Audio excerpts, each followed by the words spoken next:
Secularism के नाम पे जितना भेदभाव हिंदुओं के साथ हो रहा है शायद दुनिया के किसी भी धर्म के साथ नहीं होता है। अब आप समझो कि भारत में इस्लाम, सिख, क्रिश्चियन जो इनके धार्मिक स्थान है, जो संस्थाएं हैं, इन पर सरकार का किसी भी तरीके से वो कोई कंट्रोल नहीं रहता। मतलब ये अपनी मर्जी से जो इनके धार्मिक स्थानों पे चढ़ाया गया पैसा है उसका इस्तेमाल है वो जहाँ चाहे जैसे चाहे वैसे है वो ये कर सकते हैं।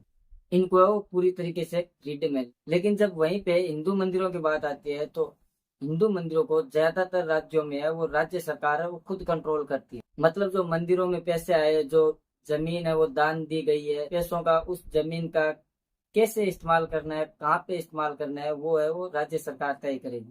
संविधान के आर्टिकल 25 और 26 जो कि रिलीजियस फ्रीडम को as a fundamental right declare करते हैं, ये उसके साफ साफ खिलाफ है। और दूसरा जो सबसे बड़ा प्रॉब्लम है वो ये है कि जो हिंदू मंदिरों से जो पैसा आता है, जो फंड आता है, जो जमीन वगैरह आती है, उसे सरकार मनमाने तरीके से मिस यूज करती है या फिर नॉन रिलीजियस पर्पज के लिए यूज करती है।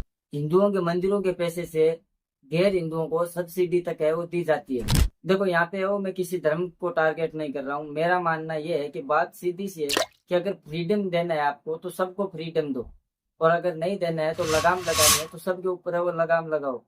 अब एक तरफ जहाँ पे जो मुस्लिम धर्म है, सिख धर्म है या क्रिश्चियन है, उन लोगों के जो धार्मिक स्थान है उन पे तो है वो सरकार का कोई नियंत्रण नहीं है। उस पे जो पैसा आ रहा है वो लोग जिस तरीके से चाहे इस्तेमाल कर सकते हैं। लेकिन वहीं पे जहाँ हमारे हिंदू मंदिरों का जो पैसा है, हिंदू मंदिरों में जो हम दान करते हैं वो पैसा है वो सरकार गैर मुस्लिमों के लिए या फिर किसी अदर काम के लिए वो यूज में लेती है। तो ये सरासर गलत है। या तो सबके ऊपर है वो लगाम लगानी चाहिए कि जितने भी धार्मिक संस्थाएं हैं वो सब की सब चाहे किसी भी धर्म से है वो सब सरकार के अंडर में रहेगी।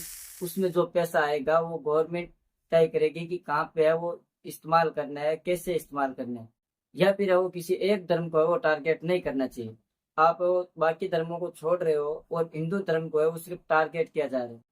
तो ये जो कानून बना है इसको खत्म करना है वो बहुत जरूरी है। और इसीलिए वो यूसीसीआर है, यानी कि यूनिफॉर्म सिविल कोड। और अगर ये लागू हो जाता है तो फिर है वो मतलब ये जो हमारे मंदिरों के ऊपर जो गवर्नमेंट का नियंत्रण रहता है वो खत्म हो जाएगा। अगर आपको ये जानकारी अच्छी लगी तो कृपया करके वीडियो को लाइक कीजिएगा। चैनल पे अगर पहली बार विजिट कर रहे हैं तो चैनल को सब्सक्राइब कर लीजिएगा और पास के बेल आइकन के बटन को भी दबा दीजिएगा। तो चलिए मिलते हैं किसी नए वीडियो नए टॉपिक के साथ, तब तक के लिए जय श्री राम, जय सनातन धर्म।